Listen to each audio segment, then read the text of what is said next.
Alright. A little bit, some more tool tonight. A little fear inoculum there. Alright, so, a little bit more.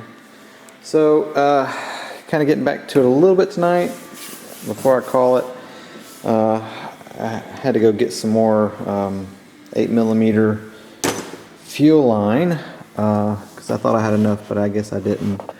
Last thing I did was install the vent lines here. You kind of see them under there, one on each side, and let me find the little plug here. I guess I can go ahead and put the, yeah, here we go. Little pin flags, they're magnetic. Push up in there, bam. Got one on that side, and come over here, bam. There you go. So those are in, and I went ahead and trimmed off. I did a loop in there to kind of help with,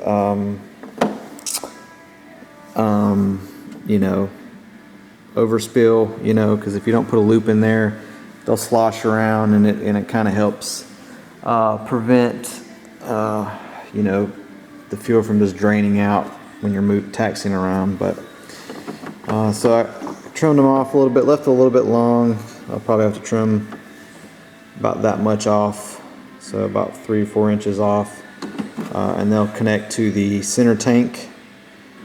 And then the pickups for the center tank will go to the vents for each side of the saddle tanks. And then the pickups on the, I say saddle, but they are the saddle tanks, but those are the mains. And then the pickup for that main will go to the UAT, which is kind of what I've been working on tonight, trying to get this stuff squared away. So this is the aft equipment tray, and that's what's going to hold my 2 UATs. I just put those little blue 6mm Festo fuel line holders on there, because what I'm going to do is I mounted, now you can see how the pumps are mounted there. Nothing focuses, there it goes. So they're just mounted to that back one, and then I went ahead and attached the 6mm line on that. It's going to go around, essentially will go into the UATs, but the UATs are 8, so I'll have to, and the UAT comes with a step down. These MAPs high flow come with a step down, so I'll trim off the 6mm. I'm going to go as close to the filter as I can. I'm just using the plastic filter, Festo filters are kind of hidden back there. I looped them that way because they were hitting the canopy, so they're looped behind, and they just kind of come back around, and they'll come out. Basically, each one will come down through here, clip into that, and then it'll come up. Basically, just do a little loop arch right into the UAT here. So that's kind of what you're looking at. So it'll come back through, clip into that, and then it'll just loop right around. But this is 8mm, and you have to reduce it down to the 6mm for the pump. So I'll trim off, like I said, probably somewhere, try to use as much 8mm as I can up until pretty much right before it hits the filter, and then I'll step it down to the 6. And then I got the 4 here. It's kind of hard to see all this in here because it's light, but these are just the two 4mm lines that will plug into the out of the pump. So on the 120s and above, you got 6mm in, 4mm out. The 45s and 60s and I think the 95 are all 4mm in, 4mm out. I don't know what the 240 is going to be because I can't get one. You know, I guess I'm not, being a dealer / service guy, I guess I'm not priority over friends, personal friends of the factory. So I'll get one when I get one. I'm not ordering one for myself because I don't have anything to put one in. So I'll kind of show you guys what one looks like when I get the first one for a customer. And then that runs back, the 4mm out just comes back through here, hits the the shut-off valve and then goes to the motor. Yeah, so that's where I'm going. Next thing, now that I got the fuel, is to go ahead and put the tanks in. I just wanted to get kind of how things are laid out, and before I start slinging them in. I'm still going to leave that center tank loose or out of the way, just so I can get the things as needed, because I'm going to have to run, I got to run telemetry adapters, I got to run 2 leads for throttles, and I got to run 2 leads for pumps, and I've got to make those. So the pump lead, you know, they'll plug in here and it'll run all the way back to the hub. So got to do that before I go putting that center tank in. And then after that's done, that's pretty much it. You know, the rest is just hooking up all this stuff, you know, mounting the power system right here, and then the gyro, which is, like I said, I got a Demon Cortex 4, and my receivers, which I did a little bit on this, I think on my phone earlier, but what did I do with, okay. So the Fataba's come out with a couple of new things, and they've got these new 7207s or 7206, because they're 6-channel, but they're tiny.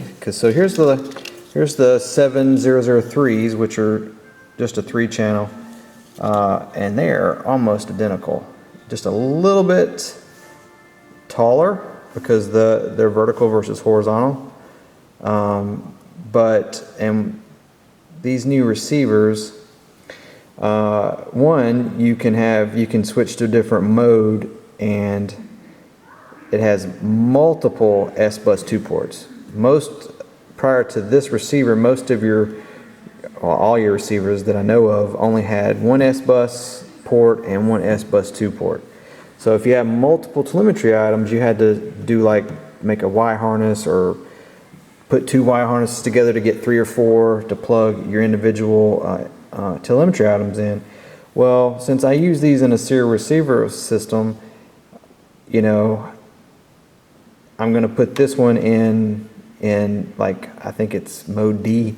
So the four ports will be active for S-Bus 2. So I can plug in one here, one here, one here, one there. So I don't have to Y it. And then this will be my secondary receiver if this one fails. If this one fails, yeah, I'll lose telemetry, but I'll kind of know what's going on if everything goes blank and it switches to this one.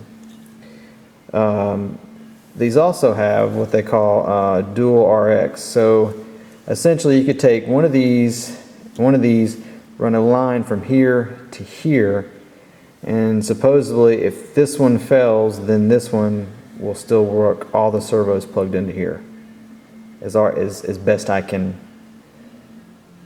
tell. So I don't know if that link, this RX link side, is like completely separate. So, you know, if this one failed, that it still would allow to go over to this one and draw a signal from.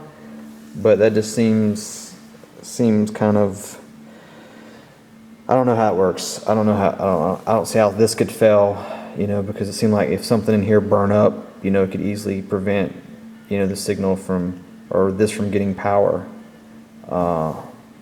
Or if you ran this power, and then there's just a link to this side to get to your servos. But again, I don't know how it works. I just know that you can link the 2 receivers with a cable to get kind of a backup, kind of like a built-in serial receiver system, I guess, from what I can tell.